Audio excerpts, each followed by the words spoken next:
Hello everyone, Dekzeh here. I'm back with another narration for the CALLOUS Invitational, and this week we have Marco P or Gilbert Arenas in the bottom against M Dragon in the top. And it is absolutely insane to see those two players in the lower bracket this early, as they were possibly amongst the favorites to win it all, and somehow they just find themselves here. Just go to show how stacked the tournament really is. But yeah, without further ado, let's just jump into the match. We see Tyranitar on Tyranitar lead, which doesn't say anything. And we see Marco P staying and going for the Rock Slide. That doesn't look like it's Choice Band, so weird stay in. And the Metagross goes for an Explosion and connects with the opposing Metagross. I wonder... That's probably Choice Band against very defensive Metagross.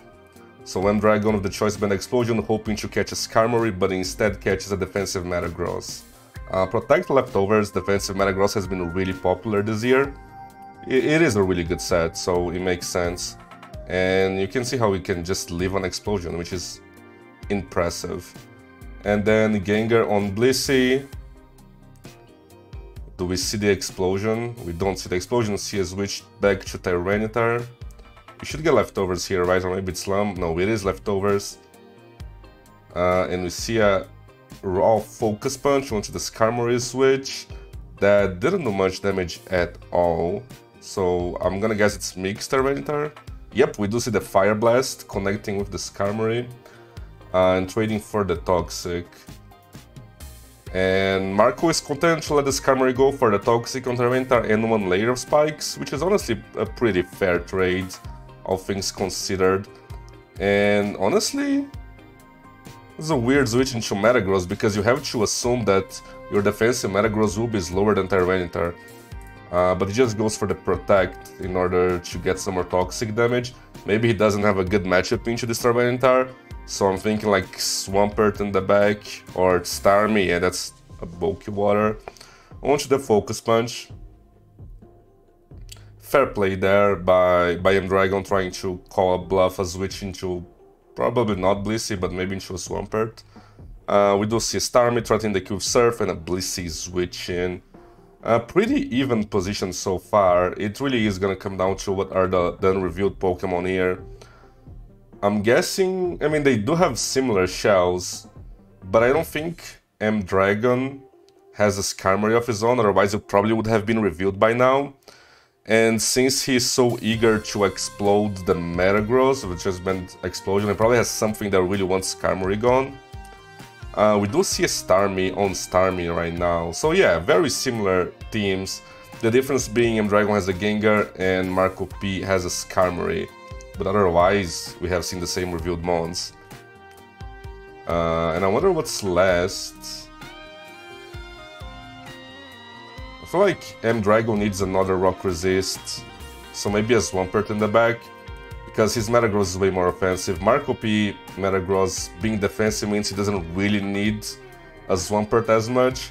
It could also be a Flygon on M Dragon's team, but then the Tyranitar would probably pursue it. Anyways, I'm just rambling. We're just seeing the players switch back and forth.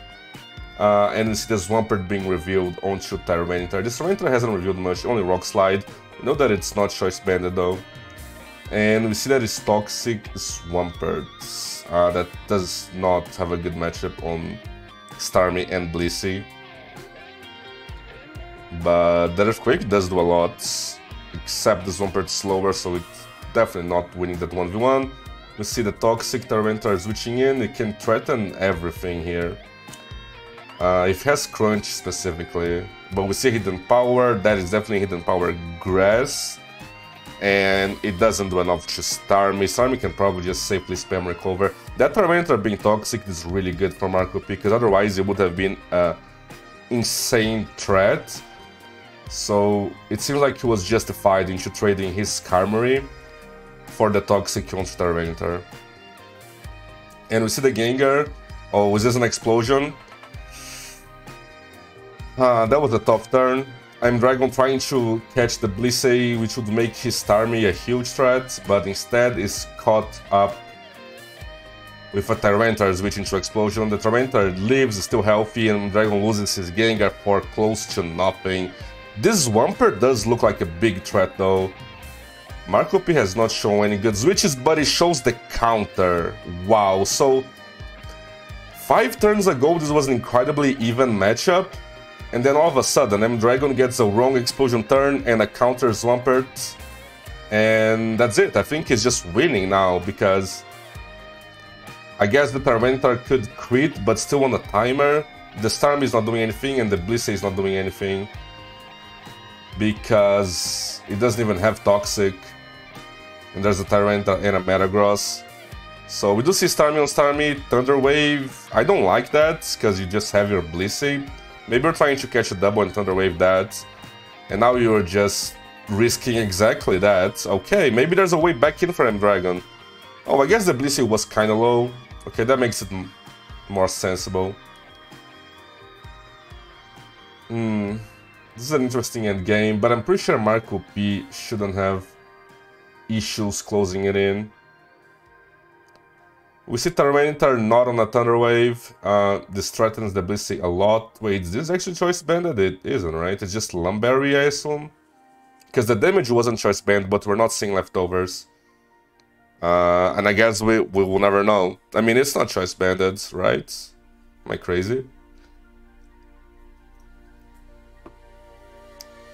Oh, maybe it is. Maybe I'm just bad at my head calcs nowadays. I'm washed, I'm sorry, guys. We do see that Dragon's Tyranitar is faster though, and goes for the HP Grass.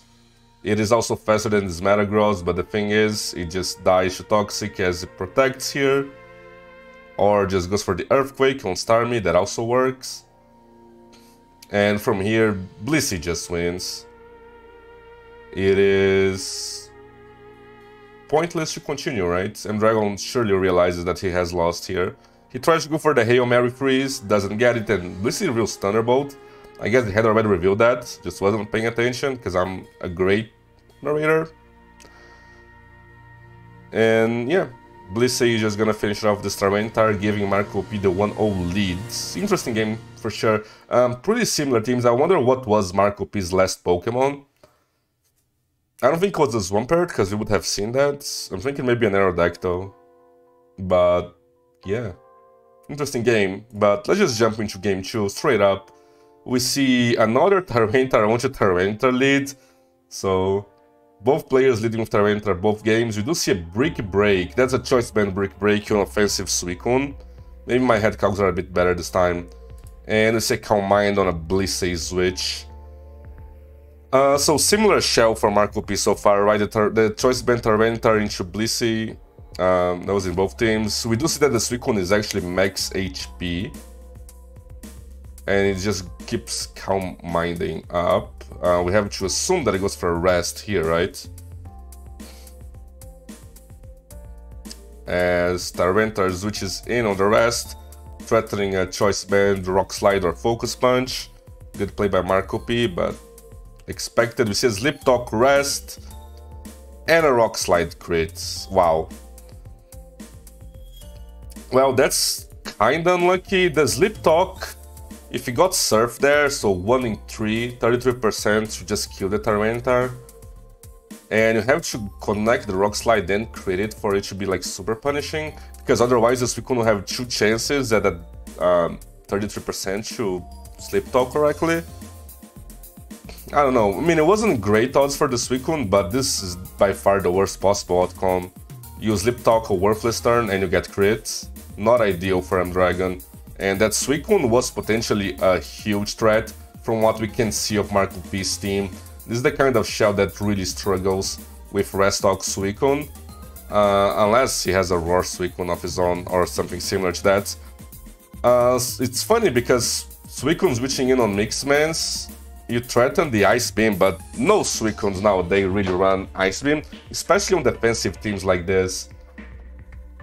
And we just see the Salamence staying in, but the Blissey is switching on the HP Grass. That Salamence could potentially be a threat if M-Dragon gets the turns right. He gets a Mesh attack boost, no respect for counter this time.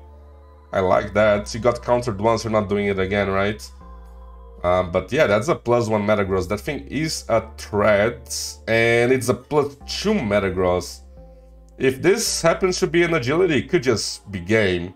We see a Rock Slide and a counter. I guess he was trying to go for the flinch there. It makes some sense, but it just gets countered. Wow. Was that just 4 attacks, Metagross?